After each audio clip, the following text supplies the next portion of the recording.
you still see it enough to block it. I do block everything now. I don't reply, I just block. Bing! So she's 18, she just turned 18. And every time I do something, she's like, oh mommy, it's so cringy.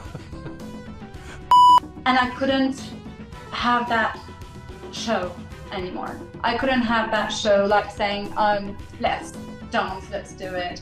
So I kind of like burst into tears one day on the social media and I was like, you know what? I cannot continue like that. I just can't do anything. I'm just sad. I'm so sorry that I can't share happiness anymore. I just can't. Sometimes you don't actually go to an event or a mehuni because you know that there's going to be the inevitable moment where they go, Ellie, come on, let's see you do some dancing, and you might not feel up to it. There are days you can't dance. There are days you can't wear high heels. There are days you'll be depressed. There are days you will be really like normal. You don't need to be on dopamine all the time. You don't need to be hyper and high energy all the time. Stop.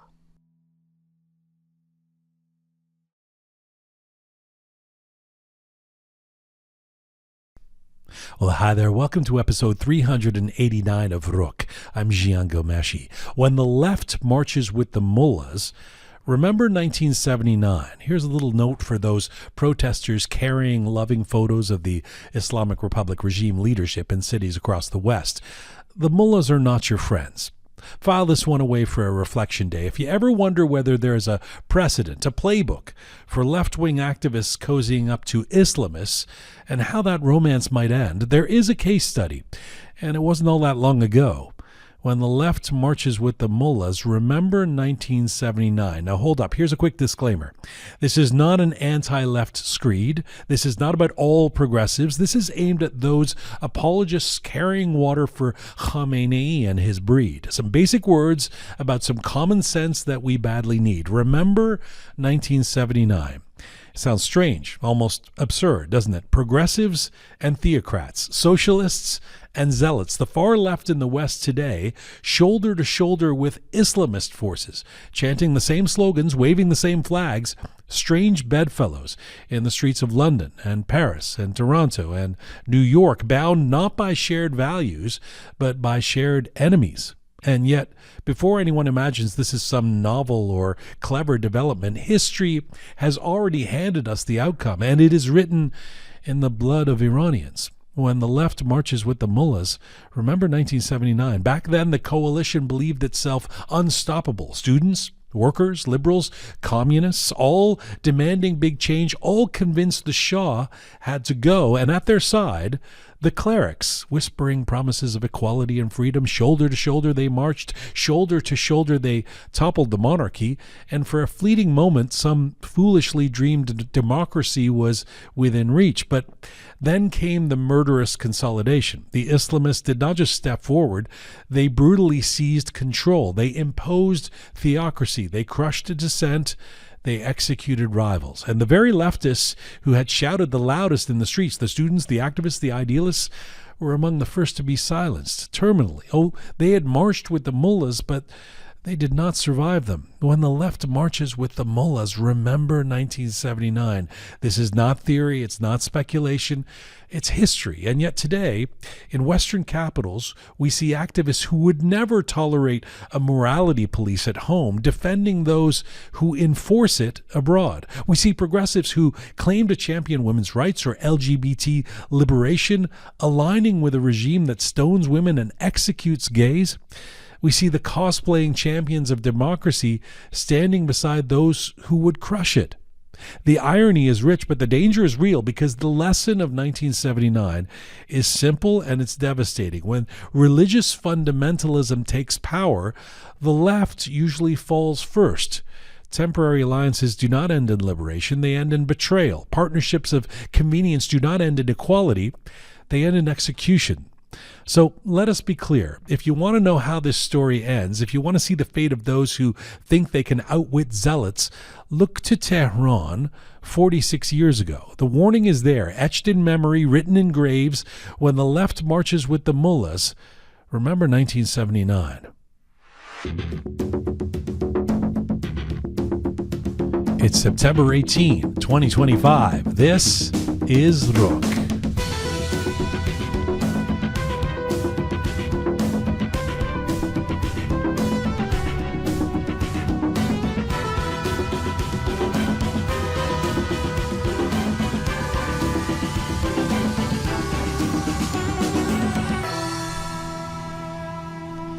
Hi there, welcome to episode 389 of Roqe. I'm Jian. Salam dostan aziz, durud bar shoma. Hope you are doing well wherever you are tuning in from around the world, around the globe. Coming up, someone you may have seen lighting up social media, bringing mirth and happiness with each loving dance move. She's an Iranian-British fitness instructor and performer who's built a massive following online with her joyful videos that fuse energy and culture and positivity. Her page is called Move Like Ellie. And today she's here with us, and I like to call her the Princess of Positivity, a moniker I've just given her, because she really does radiate joy in a way that seems contagious. We'll talk about how she came to that mission, why positivity matters so much to her, and what it means to carry both Iranian and British identity in her work.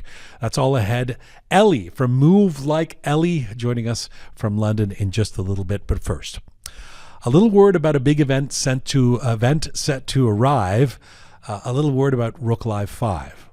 The next big edition of our live series is officially set, as you may know. We've been talking about it. Thursday, October 2nd, 2025, 2 weeks from tonight. We're taping this on Thursday. 2 weeks from today, October 2nd.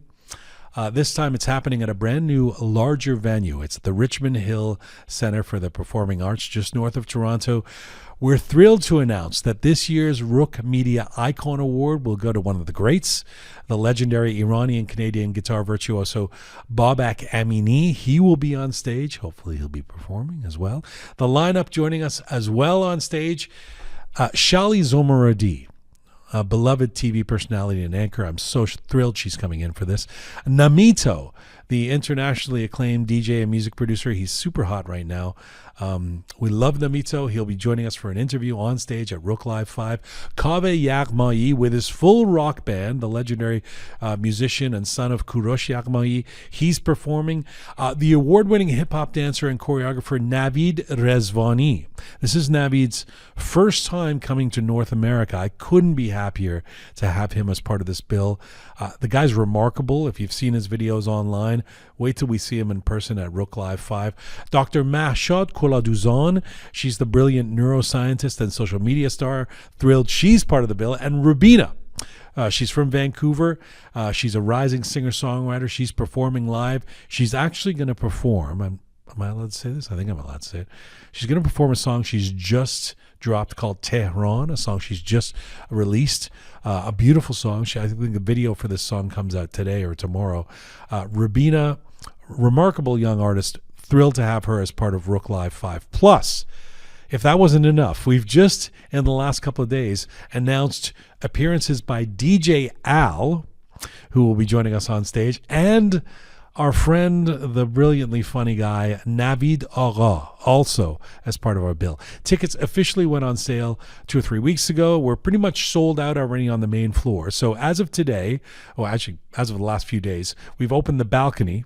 There are tickets available on the balcony. If you haven't got your seats yet for Roqe Live 5, you want to get them now. Actually, the front rows of the balcony are probably the best seats in this theater. So some of those are available. There's still a couple of seats available on the floor as of the time when we're recording this. So if you want tickets for Roqe Live 5, go to our Instagram page. That's at Roqe Media, and go to the bio, and the link is there in the bio. Roqe Live 5, Thursday, October 2nd, Richmond Hill Center for the Arts. A bigger space, a bigger night, a lineup to remember. I think it's going to be the show of the year. All right, let's get to our feature interview.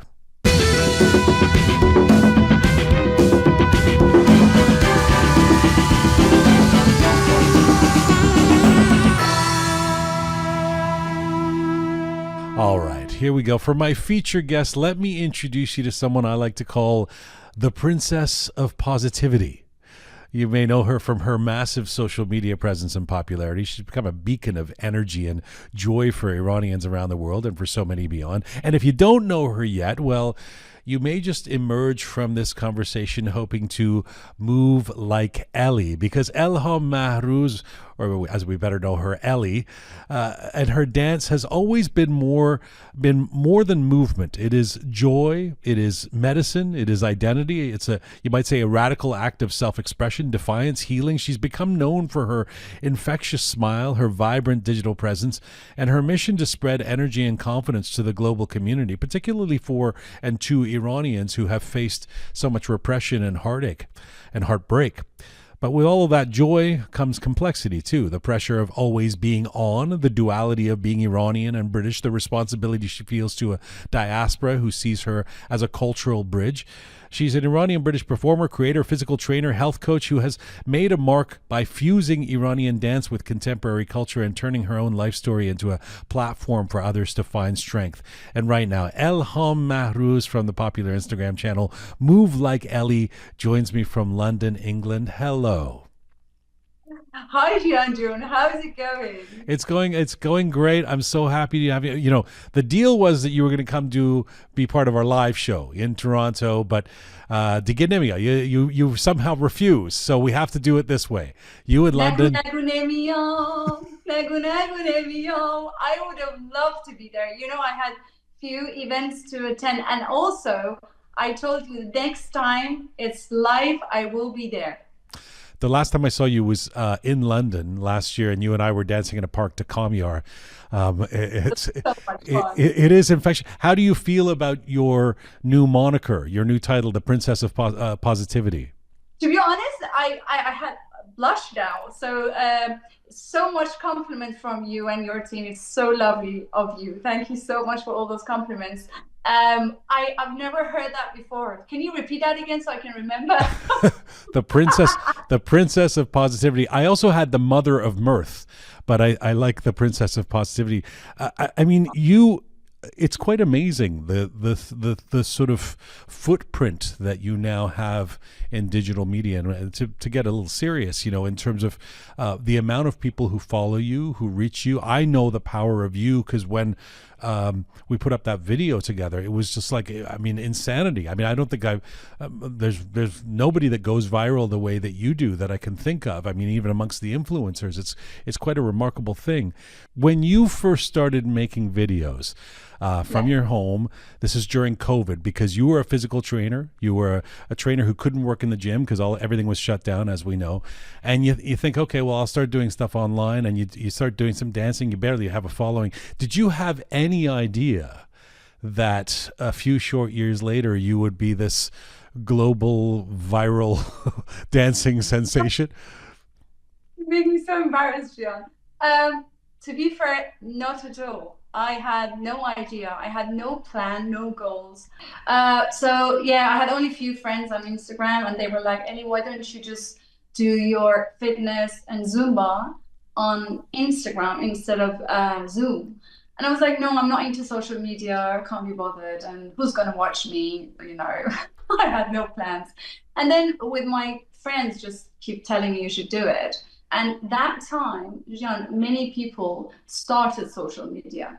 So I was like, why not? Let's just do it. So for fun, just for a few months until everything gets back to track and I'm back to the gym and my client base and everything. So that's how it all started, to be honest. The dancing thing, like, I don't know a lot about. It's interesting. You fall into this category of someone who is very popular, who's known now across the Iranian diaspora, at least, and I'm sure by many inside Iran. But you haven't done a lot of interviews. The ones that you've done, you usually end up dancing with Sina Valiola or something. So there's not a lot of information about you out there. You know, I don't know a lot about your upbringing. I mean, when you were, Jian, I know where you're going. Do you remember when we met 2 years ago? In Soho Hotel, we did your dancing. You were the first person who started to bring things out of my system. Because normally everybody, you're right, I only dance and I never really talk about my life and my personal stuff. So it was really interesting when you managed to brought them all out. Well, and that was just over a coffee, but I do want to know that when you were, I mean, when you were a kid growing up in Iran, was dancing something that was your thing? I mean, would the people who knew little Elham, who was growing up in Iran, would it be obvious to them that you would turn into move like Ellie, or would it be a surprise to see what you've become today? I wish I could go back and ask them. The only thing I remember, Jian, that Fridays we normally used to go to my grandma's house for lunch, and my grandma used to say, "Ellie, come on." I always loved dancing, but not in this way, obviously. And then when we play music, my grandma used to say, "Don't worry, Ellie, don't be shy. We won't watch you." And I was like sitting like that, saying, "I'm not dancing until you watch me." And I was like, that's one of the things I remember, that I asked them to watch me. If they don't watch me, I would not dance. That's the only thing. And I was 8 years old, Jian, when I'm talking about that time. Right. But when I was in high school and middle school, I don't think I was really into dancing, because the whole 6-7 years in high school and mid school, I was in a volleyball team. So I was really in a group sport like volleyball, and I was 4 years the captain of the team. And I can't remember I used to dance this much, to be honest. But suffice to say, you were never known as a shy person. I think I was shy a lot more. I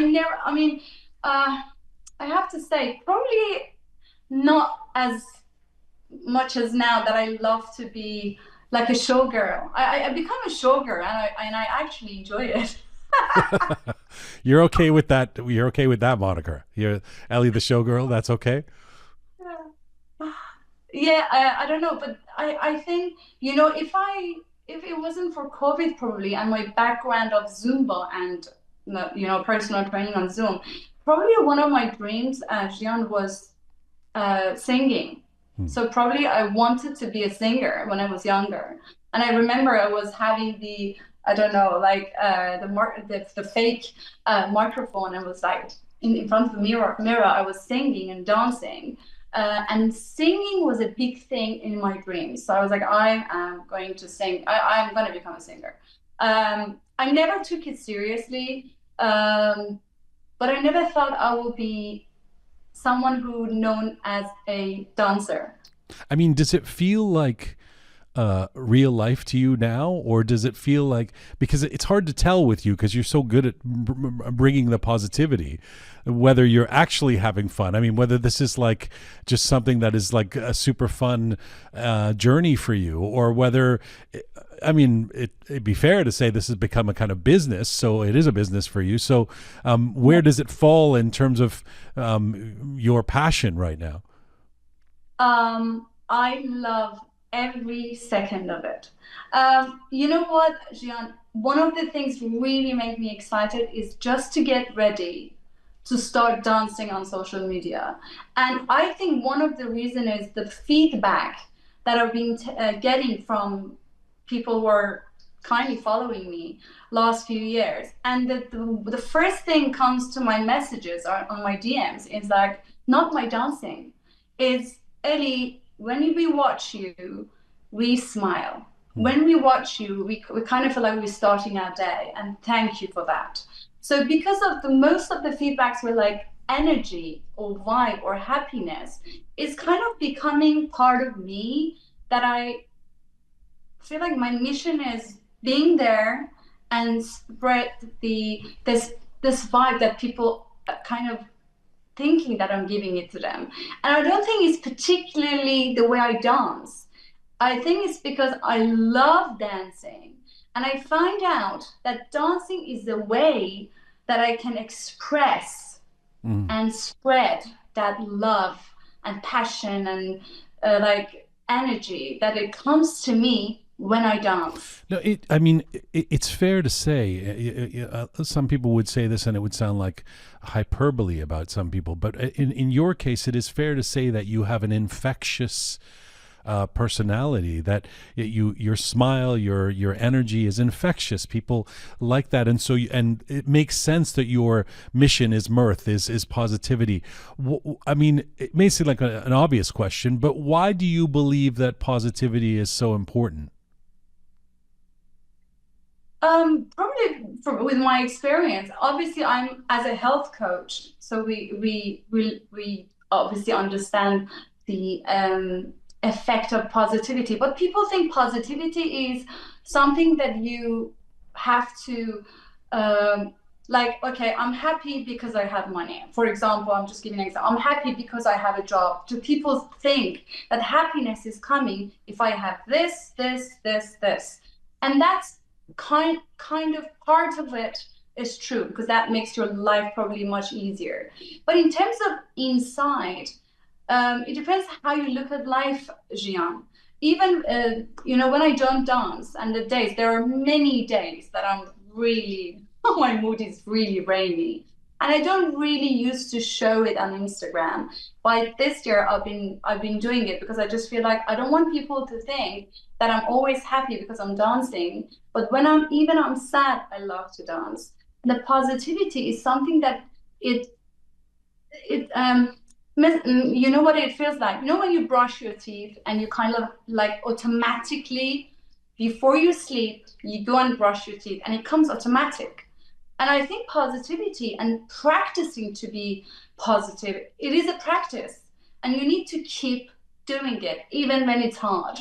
And I'm teaching my daughter Neda, she's 18, that when she's not okay, when she's so like sad and for any reason she's kind of gloomy, I was like, Neda, just don't keep tell yourself. Don't make it a big deal that, oh my God, it's today, it happens. Oh my God. I just say straight away in 3-5 seconds, just stand up and do a movement. Or just do something to distract yourself. But you do, but you do believe in happiness. I mean, your Instagram is literally called Happy Club, right? But Jian, I don't know why I put that name. When I start Instagram, actually, let me be completely honest with you. This would be the place. Be honest. Yeah, go ahead. My partner said, call yourself Happy Club because you bring happiness.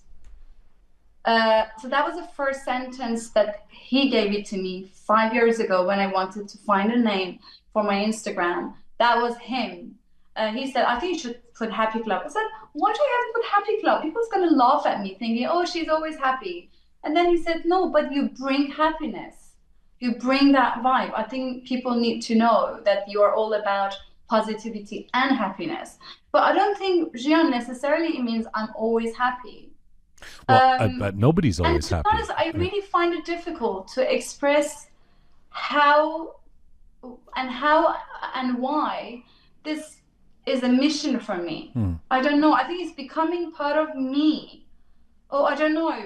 To be honest, I don't know, because I keep getting this messages. Well, you said it's really shaping me in a way of mission. Right. Well, you said though a moment ago that as a health practitioner, as a health coach, you you said it's obvious positivity is important.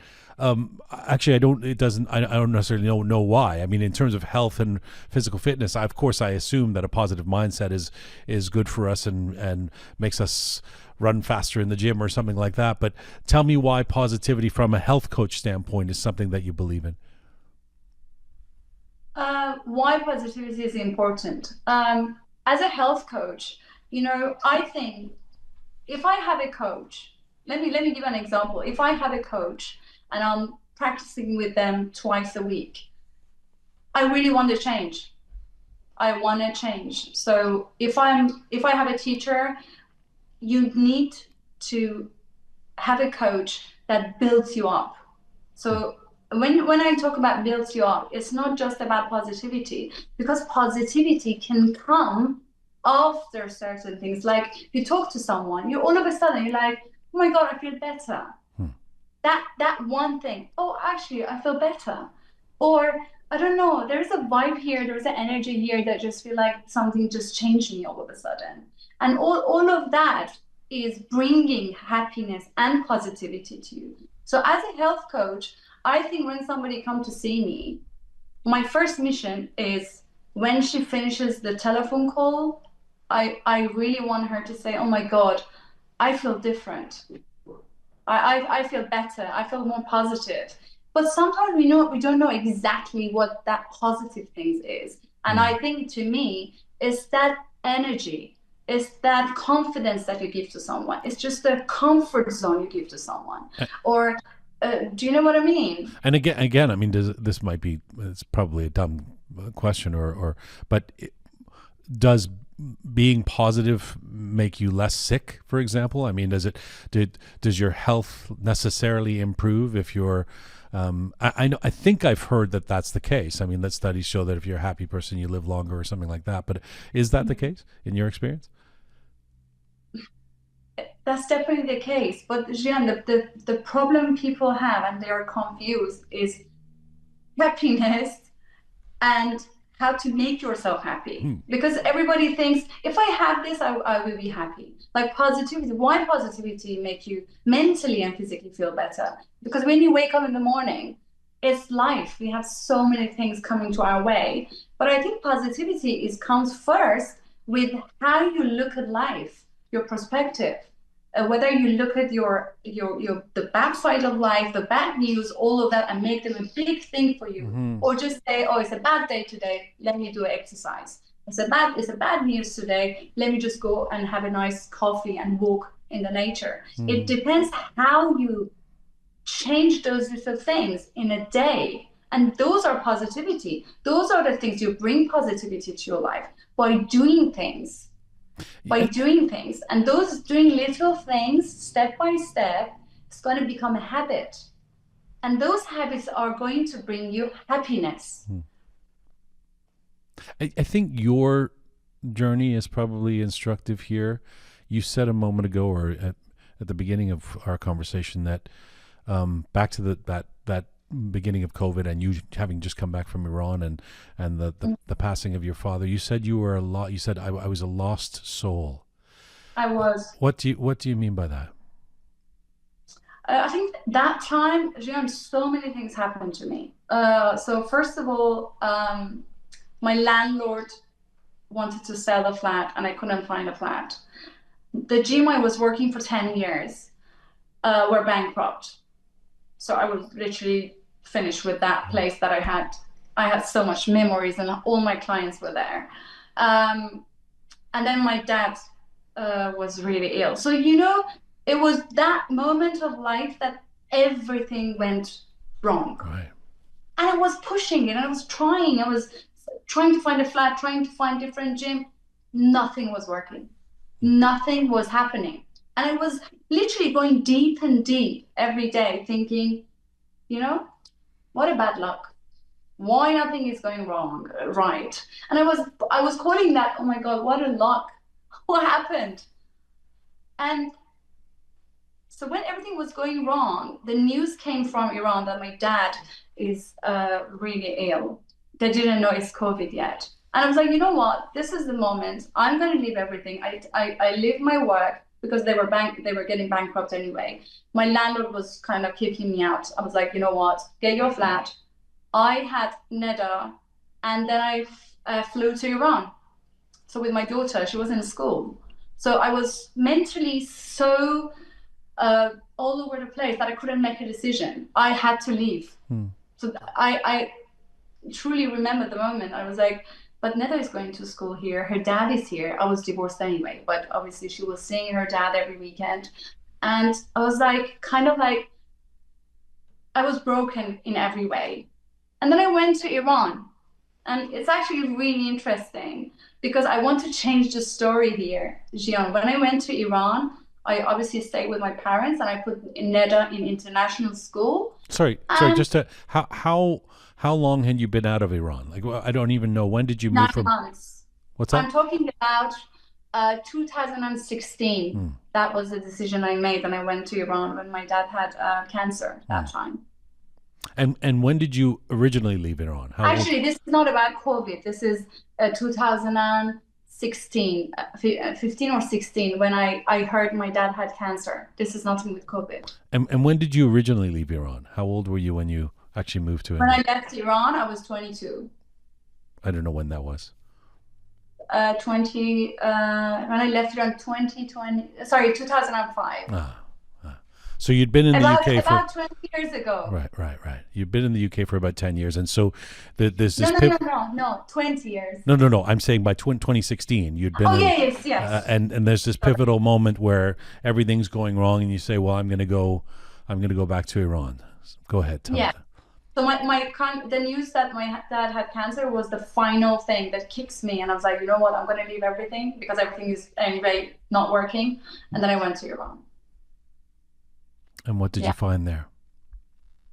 So I put Neda in international school, and then I stayed with my parents, and it was so lovely because I spent lots of time with my dad who had cancer, and then I met someone in Neda's school, in international school, and I was still not sure whether I'm gonna come back to England or whether I'm gonna stay in Iran. I was still very confused, but at least I had the support and the warmth of the family. The only thing I did, I started going to actually Engelab club, and I was doing personal training there for a few months. And then my daughter came home on the third day and said, "Mommy, I met two sisters. I love them, and I really want you to meet their mom." And I was like, "Neda, don't get me involved. Just ask them to come in and have a great time. And I don't want to get to know anyone." I was in that. Imagine. Right. Ellie is like a social butterfly, didn't want to see anyone. And she was like literally begging me. And then, so she gave me her number. I called the mom, called Hediye. And I was like, "Hi, Hedi John, Neda wants to have a play date with your daughters and stuff." And she was so friendly. She was so lovely. We literally, on the first conversation, it took 1 hour and 10 minutes, maybe more. All of a sudden, I just get so connected to her. And I just felt like, oh my God, it feels home. When I talked to her, it feels home. It was the first time I talked to her. And then she told me, "Jian, we have some gatherings on Tuesdays." I remember even the days on Tuesdays for tea. We talk and we just have like a chit chat with a few ladies if you like to join. And I was like, oh my God. And my mom said, "Why don't you just do it? Just go and see what's going on."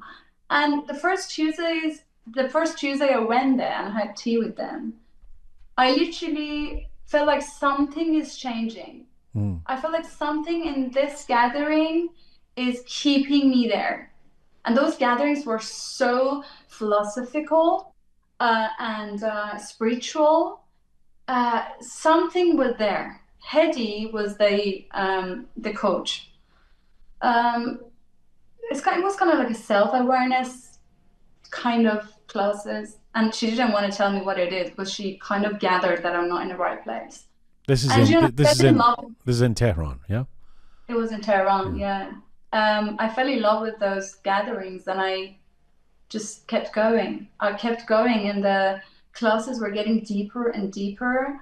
And I remember how many times I cried in the class when she was talking about self-awareness, how we getting deep in sadness and all those deep, dark places. And I have to say, by meeting her,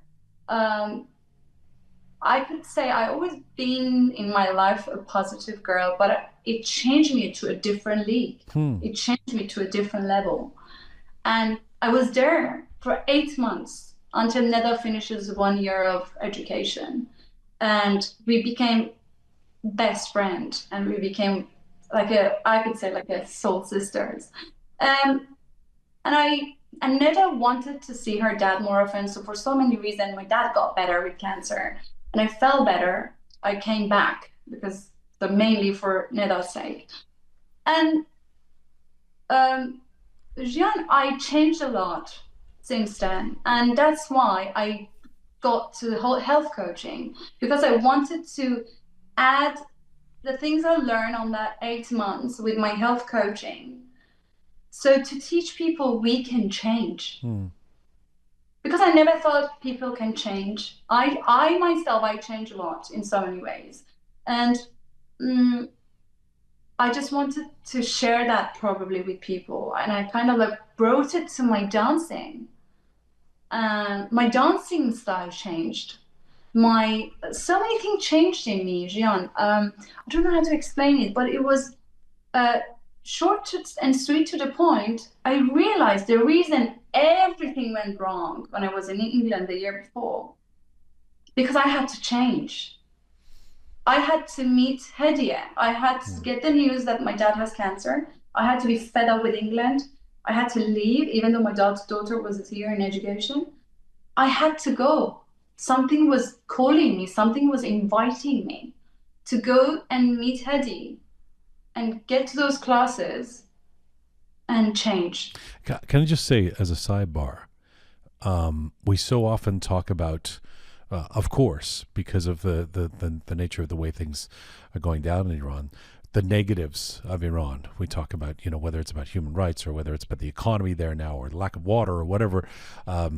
And here's a case where, Iran, at least in that moment, was a healing sanctuary for you. Going back there basically saved you, right?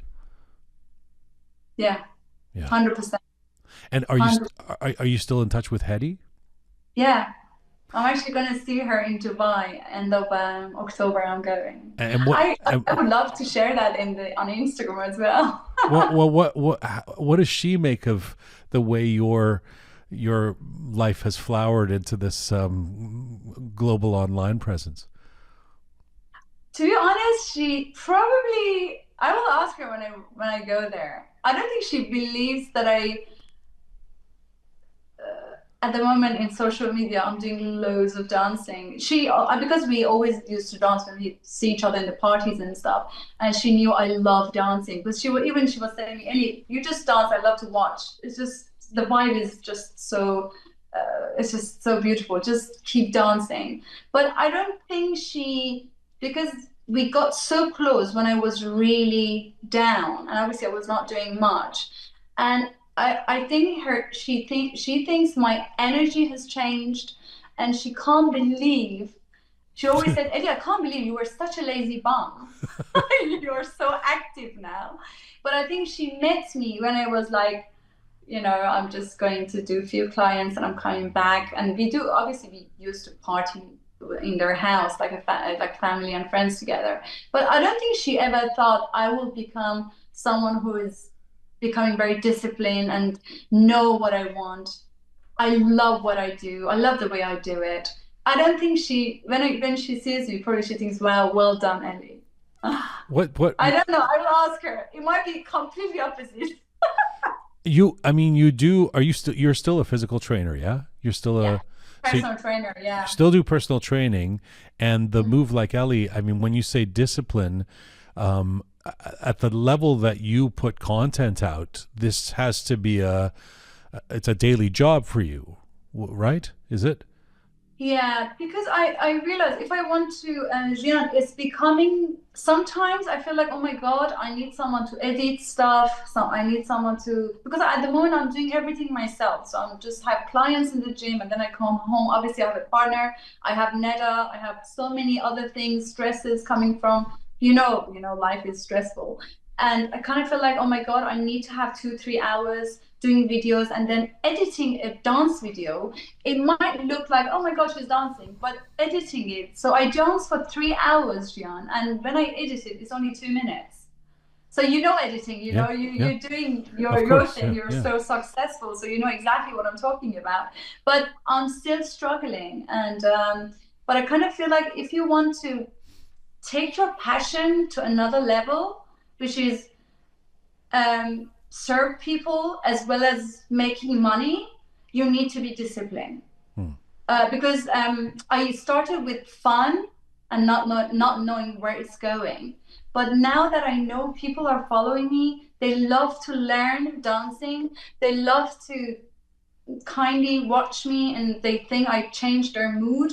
I kind of feel like I need to be disciplined, and I want to serve that, and I want to take my passion to another level, which is business. So yeah, I think that's how I become disciplined is love and passion for dancing and teaching. I love teaching, Jian, and I really enjoy when I teach people. I feel like, oh, it's such an amazing day. So for me, that part of it is not a job, but part of it that I need to edit and think about content and when to post it, what to write it, that become a job, and I don't like that part of it. Why don't you build a team, just out of curiosity? I mean, you're successful enough. Why don't you have an assistant or an editor or something like that doing those things?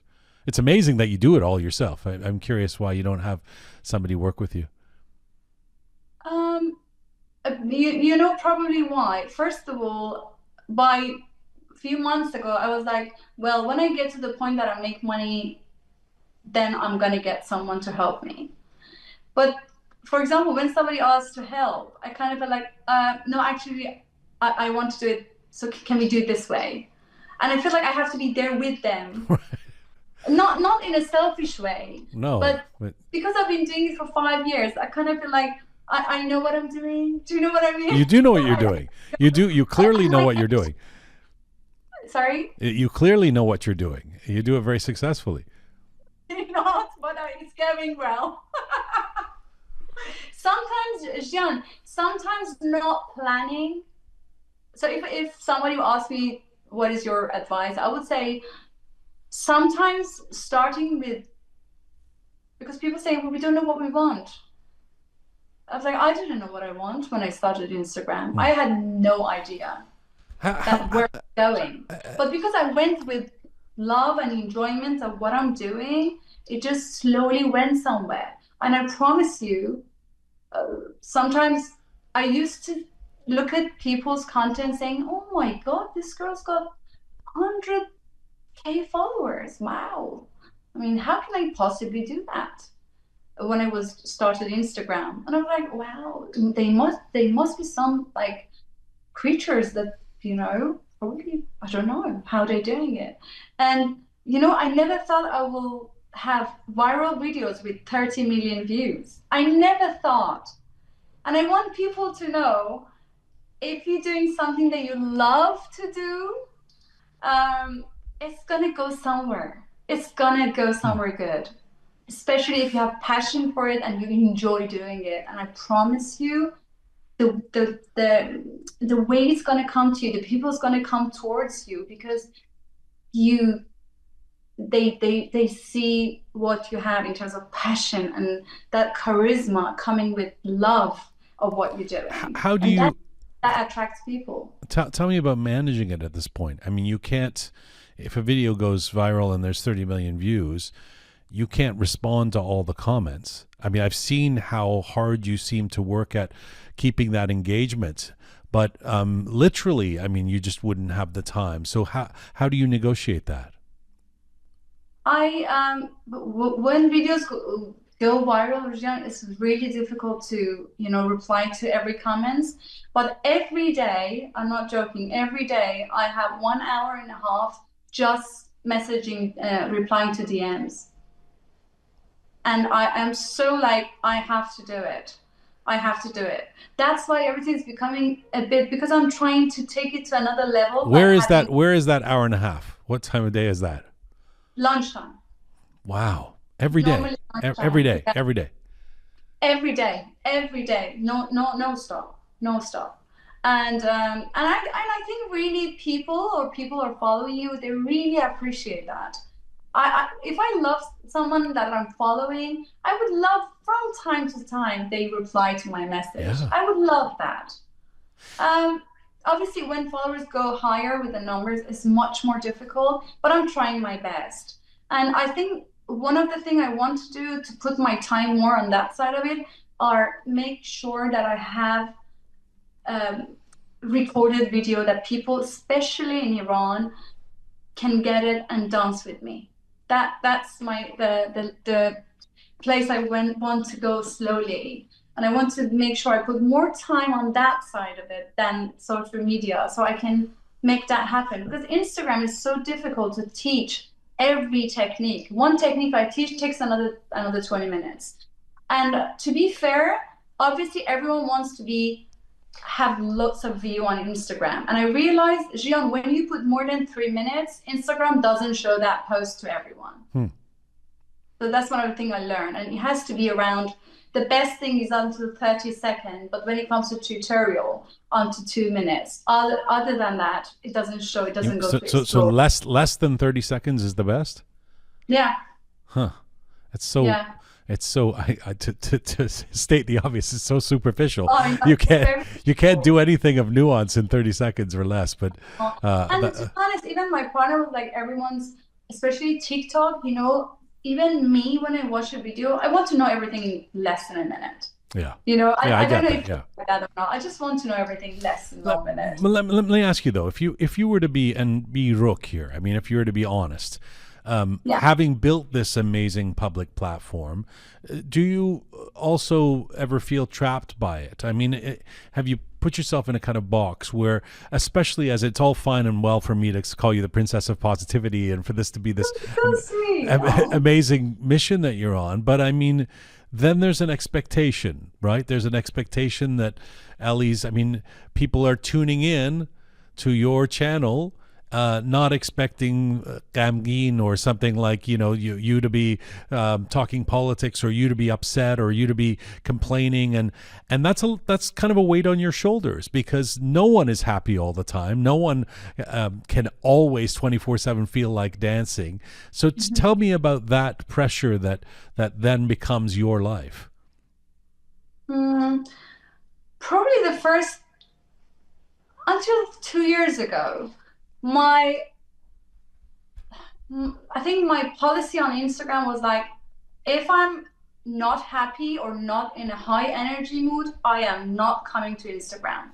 I will be disappeared. I normally disappeared for 3-4 days and put myself together, come back.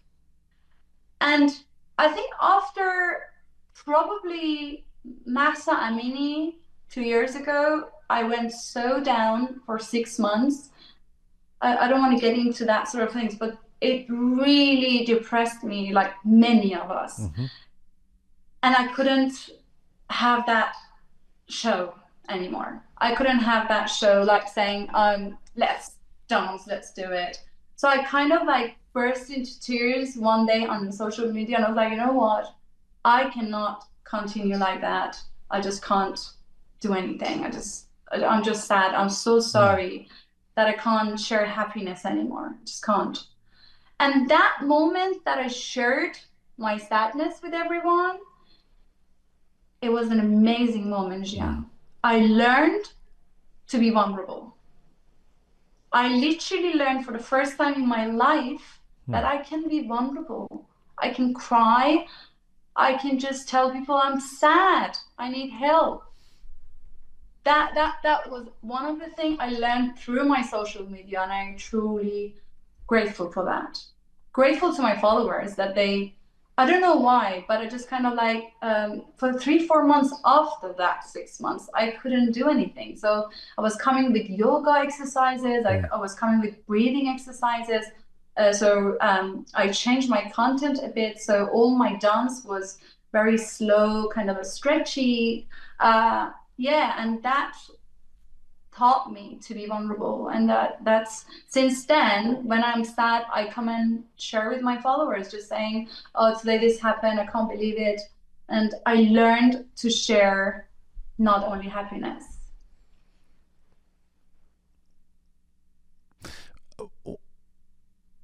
I mean, I'm glad that you've been through I'm not glad that you went through down periods, but I'm glad that you recognize that when it's okay for you to show your sadness, and that your followers, the people who love you, are going to appreciate that. One would suspect one would hope that would be the case, and it's great that happened for you. On a more practical level, like when it comes to, say, the dancing, and the expectation. I've talked to so many musicians back when I was in a band, and I used to walk around with my guitar. People would invite me to their party, and they would expect me to just like, oh, there's going to be a moment where we tell Jian to play and sing. It's like, listen, I just want to come to the party. Do I have to perform? And I know you've said, I've seen you in another interview that you did talk about the fact that sometimes you don't actually go to an event or a Mehuni because you know that there's going to be the inevitable moment where they go, Ellie, come on, let's see you do some dancing, and you might not feel up to it. But I mean, everywhere you go, everything you do, because it's your brand, people are going to be like, even more than, some professional dancer who's been at it for decades. With you, they're going to say, no, come on, let's dance. How do you manage that?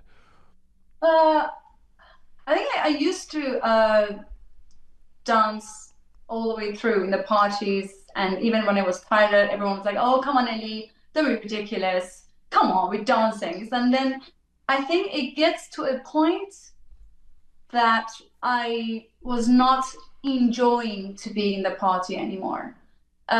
First of all, because I had this thing in my head, okay, I'm in the party, I'm well dressed, I just, done my makeup and hair, so let's do a content.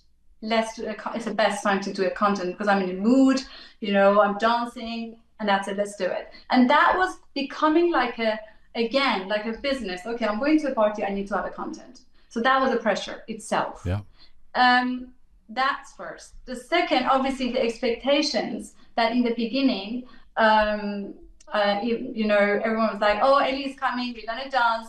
Sometimes we're gonna have to make a dance challenge, we have to make a video. And to be honest, Jian, I just realized when I changed, and again, there's something else happened in my life that changed me in that way. I tell you in a second. So by that time that I was expecting that in my head, so every time I was going to a party, everything was the same. So I have to dance, I have to entertain people, I have to make sure I have a content when I'm out. So all that stuff. And then guess what happened? 2 years ago, I did a tango dance with an Italian choreographer. And then my disc was hurt. I'm telling you, every time I had some bad moment in my life, that became a best thing. And which is my discs were out. I couldn't move. I couldn't wear high heels for probably another 6 months. And it was about a year and a half ago. And again, it was 6 months of depression. I promise you, it was 100% depression. I couldn't come out of it. I felt like my life is finished. I can't dance, and my work is personal training. I can't go to the gym. I couldn't even lift probably a bag for shopping. Wow. I couldn't. So Neda and Dara had to be around for a good 3-4 months. I was doing everything.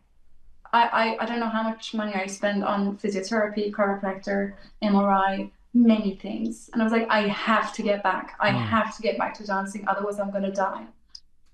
Without dancing, I cannot. I just can't. So I get to a point that I was crying every day. Again, I went to stretches, yoga. So again, my life just changed a bit. And the patient that I had to go through, because I had no patience. I was like, no, doctor, tell me what to do. I'm doing everything. And I'm so good at doing physiotherapy exercises and listen to doctors. And I was not getting better. I was not getting better. And the doctor said, your MRI shows your disc is really small. I don't know why you're not getting better. Maybe you're doing still too much. I was like, no, I just have to get better. Just tell me what to do. And that desperation, now I'm thinking, there was a time that universe wanted me to stop. Stop dancing. Don't be like an addicted person. I was addicted to dancing. I was addicted to it. I was addicted to dopamine I was getting from dancing. From the dancing itself, or from the reaction that you get by dancing? Probably both. Probably both, to be honest. Probably the feedback I was getting, obviously, but definitely both. Not obviously, definitely both. The attention I was getting and the dancing that I was enjoying a lot in the same time. And I had to be patient. I had no option. And I learned that after 4 or 5 months of depression that's it. My life will be this. I have to wear trainers. I was wearing trainers to go to a party, and I was not wearing high heels. I was dancing, but very like gentle, just to be able to enjoy the party. And everybody was like, "Oh, Ellie, you will get better. Don't worry." But I couldn't believe it because I lost the hope. Even though everyone was saying, "Your disc is nothing. Why you can't move?" But it was all mentally. It was all depression. It was all like obsession. It was my obsession with the dancing and probably 100% attention and the feedback I was getting. And I was like, oh, come on, I want to get back to dancing because I was doing well. Everyone was, giving me attention. I just loved the vibe I was giving to people. I can't do any of those now. I was scared. I was so scared. And that 6 months of doing nothing taught me again that I have to be patient and don't be obsessed. There are days you can't dance, Ellie. There are days you can't wear high heels. There are days you'll be depressed. There are days you will be really like normal. You don't need to be on dopamine all the time. You don't need to be hyper and high energy all the time. Stop. Something said, Ellie, stop. So are you able to practice that better now? 100%. And that's one of the happiness. That's one of the reason I feel more happy, because I know my body, and I know I don't have to be that full energy dancer that everybody's clapping for, that energy and vibe that I'm giving to the world. Ellie, how good are you at dealing with scrutiny? I mean, anyone who's doing anything online, of course, is going to be judged or take criticism, etc. But it occurs to me that because you're so comfortable in your own skin, because you're so good at what you do, in other words, you seem so confident in what you're doing, and you bring such positivity, as we've talked about so much in this interview, that that one might forget that what you actually do is quite vulnerable. I mean, you're not just putting in videos on the online. You're putting yourself out there. Sometimes showing your body, doing sometimes wacky moves.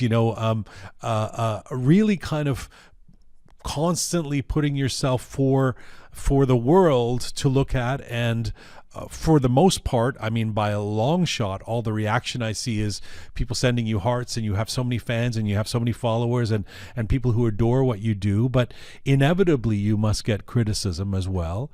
How do you deal with that? That was a process. So in the beginning, obviously, I didn't know what I'm doing. But slowly, I got to a point that when I was reading all the comments, I was replying to all the bad comments and negativity, and I was not blocking them. I don't know why. I just wanted to reply to them, and kind of like a revenge, because I was getting hurt, and I wanted to reply to them. And then my daughter and my friends like, why do you even reply? Just do what you're doing. Just leave it. Just leave it. I was like, no. Why do you have to say that? They don't even know me. And I was kind of in fights all the time with the comments. And I promise you, I was reading everything, and I was replying to especially bad and negative ones. But by the time, that's what I'm saying, Instagram is a process, it's a journey. And I think since then to now, if I compare myself from 3 years ago to right now today, I'm still getting the same hate. I'm getting the hate comments and all those of rubbish. I don't even see. I promise you, I see it, I block it. If it's really bad, I block it. If it's a good feedback, that, for example, some people saying, Ellie, we love you. I love that sort of feedback. Ellie, we love you, but I wish you could dance slower, or I wish you could do a bit, just stay there. And I love that feedback because it really helps me, because my background is coming mostly from personal training and Zumba, which is really fast. Persian dance is much more slower and delicate. And that feedback helped me a lot today. And So because of that, and slowly you're becoming more confident, you know what you're doing, you have plans, and then you don't see negativity. You know why? Because I know what I'm looking for. I know why I'm here. And that didn't happen 3 years ago. It happens just nowadays, recently. You Because now uh, I'm I'm not doing it to show off. I'm doing it because I love what I do, and people. I'm doing it for people who love my style, and I don't care. And I believe not everybody has to love me. Not mm, everybody has to like my style. mm. Dancing is very diverse. You can love my style, you can hate it. But I always say if you don't like it, just don't put anything. But Just you don't see, like. you still see it enough to block it. You, I do block everything now. I don't reply. I just block. Bing. if it's something that is offensive, what you would kind of, yeah. Good feedback that helps my dancing and my content and my social media. Uh-huh. Like somebody said the other day, Ellie John, don't you think your angle of your videos are a bit bad? We can't see your feet, your legs. And I was like, she's absolutely right. I made a long message for her saying, thank you so much. Thank you so much for your great feedback. But when people say, oh, this, I don't want to just say what they say. I just put block. Mm. That's it. But And it doesn't what is the kind of thing that you're most vulnerable about? I mean, what was a way that they were getting to you? I only ask because you seem to have that confidence. You know, you're not somebody that anybody would look at online and necessarily. feeling so confident, yeah. What is that when used to me? Probably it's not a nice word to say, to be honest. Like a name they would call you, that kind of thing. Yeah, the names or like some, yeah, mostly names that are really not getting to me, but just feel like, why do you have to say that? Let me rephrase it. Can you do that? Yeah. What do you feel is the most? What is the way in which people most misunderstand you, Ellie? Probably a girl who just go to a party and dance and wants to be a center of attention, probably. Hmm.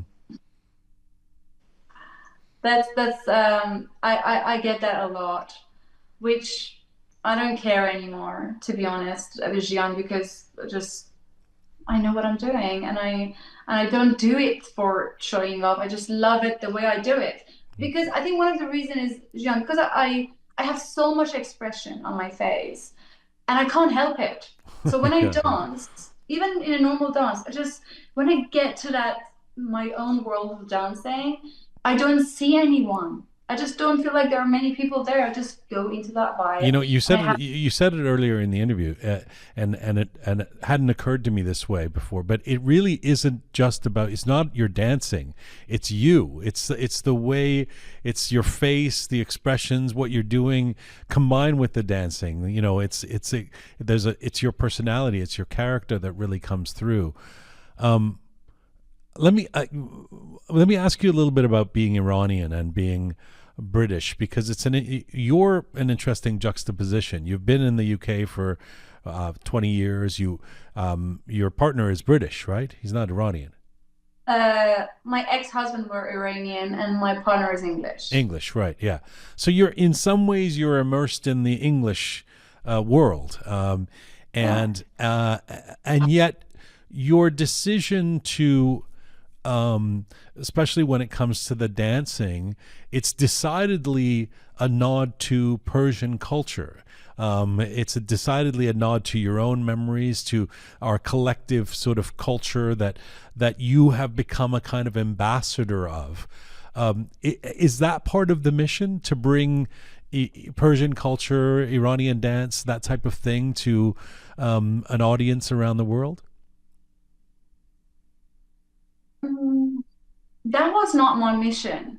That was, I think it first started with um, how much I love probably my love for dancing with Persian songs. And I think, Jian, it mainly got me so deep into Persian songs and Persian dance is when I get in relationship with my English partner.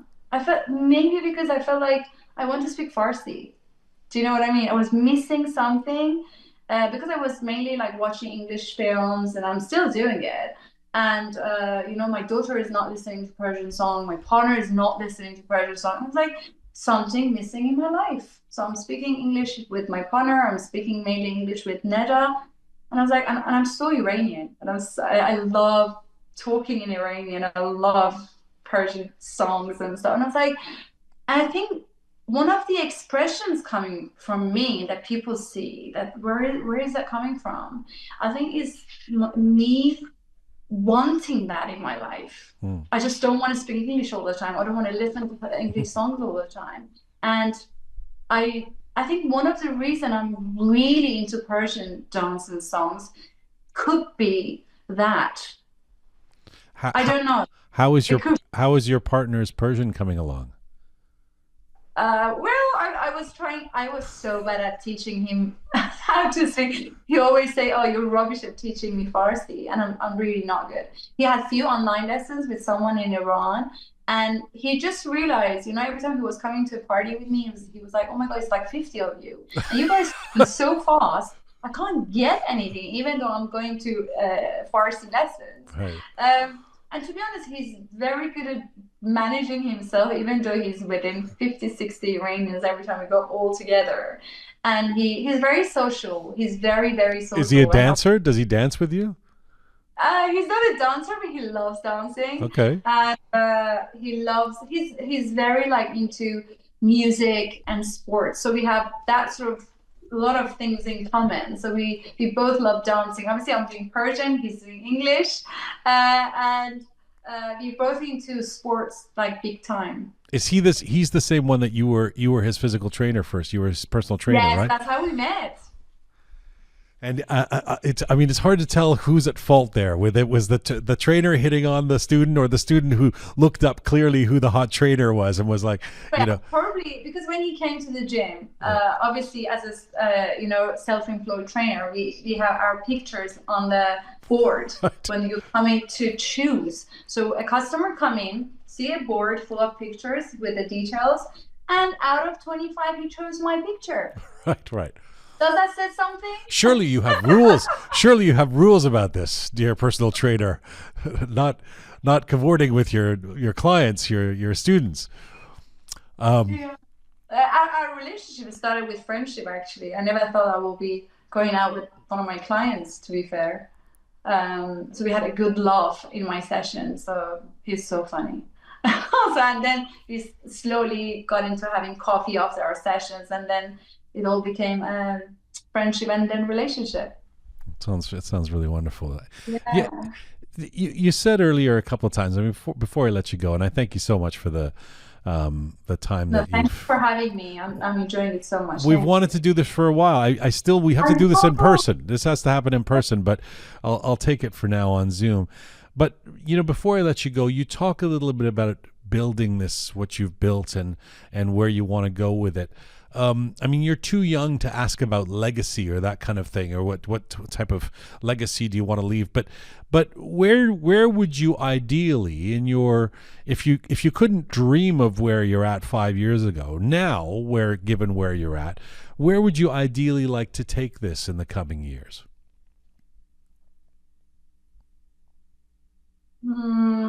It probably would be obviously always dancing, but if you ask me, where do you want to see yourself in 5 years?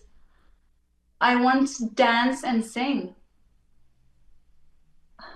I want to be a performer and singer. Like Shakira? Yeah. It's pretty good. I mean, thank you for comparing that, but because I always wanted to sing, and I didn't tell you, it was supposed to be a bit of a surprise, but I've been getting a vocal coach for a few months now. All right. And hopefully, So I'm trying to get into that too. I mean, I'm always going to teach dance because it's my absolute love. But the dream that I had, that I always see myself, it was singing. And I really into a point that I really want to make that happen. It doesn't. One of the things I learned, Jian, that I don't need to be perfect, then start something. That's what I learned through my social media. And today I just realized, because I keep telling me, no, when my voice becomes absolutely confident, then I start thinking about it. Wait, how did you learn that? How did you learn that from your social media? Because when I look back, like let's say beginning of COVID, I had no idea what I'm doing. I started, I maintained it because I loved it. And today I've been trying to do packages of tutorials and I didn't do it. You know why? Because I was like, no, I need to have a studio. No, I need to have this lighting. No, I have to have this camera. Then it will happen. And it never happened. Right. Still hasn't happened. Right.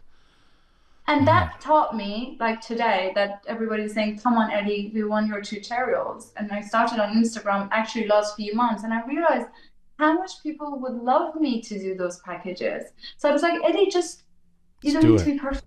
Right. You don't need to be perfect to start. So now I'm having vocal coach. My teacher is saying, you're so ready to go. Just try and don't be scared. Would you sing in Persian or in English? Persian.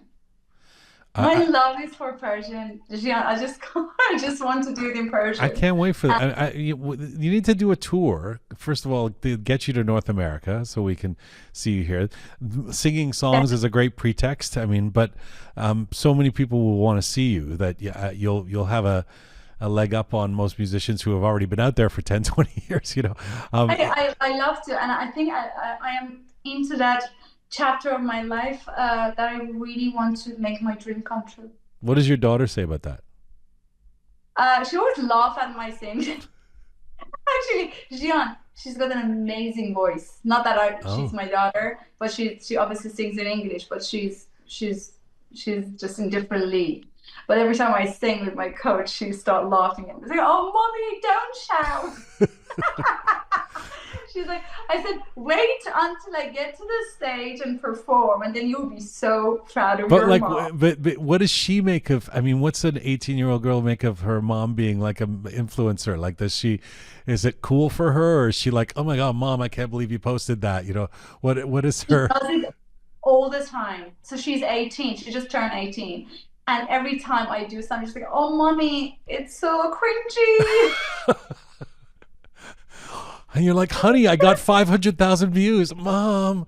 But I think she's in that age that she's so proud and also a bit embarrassed because I have an embarrassing attitude sometimes. Oh, I'm sure she's proud. I mean, and I'm sure she'll realize how proud she is as she gets older. That's why when I told you, Jian, when I come to your live, which I'm so looking forward to it, hopefully soon, I want to be able to duet with you while you're playing guitar. I've seen you playing guitar and singing, and we have to do it again. Deal. We have to do it for sure. That's a deal. The deal. Ellie, it's been a real pleasure to see you and to get to talk to you. Thank you so much for having me. You were such a pleasure. I've wanted you on Roqe for a long time. I'm glad you're here, and I can't wait to do it in person. And lucky you to be in London, my hometown, and continue to rock it. Look forward to having you in London, Jian, sometime soon.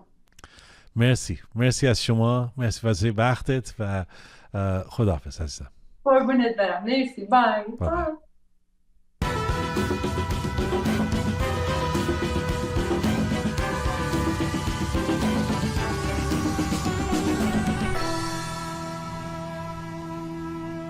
See, what did I tell you? Infectious, contagious energy. Move like Ellie. Merci, Ellie. Thank you so much for being part of this. And we look forward to you visiting Canada and being here in person before too long. If you have any thoughts, any questions, any comments, you can do so on any of our platforms, or you can write to us at info@roqemedia.com. Don't forget Roqe Live 5, if you haven't got your tickets yet, October 2nd here in Toronto at the Richmond Hill Center for the Performing Arts. Go to our Instagram page, and in the bio there you can link to where you can get tickets for Roqe Live 5. This is full time for Roqe for today. Thank you to the amazing team who put this show together each week. Super Parisa, Super P, Savvy Roham, the talented Anahita, and Tina, the photo and video queen. Special thanks to Charming Kimia, the CK, who's handling our sponsors for Roqe Live 5. Smart Pega and Methodical Kaveh, who are together the dream team working on Roqe Live 5 feverishly each day. Thanks to TRK, the Rising Keon, for your help. Thank you to all of you out there for supporting us and for sharing our content. If you haven't subscribed already on any of our platforms, it's pretty simple. Just press subscribe.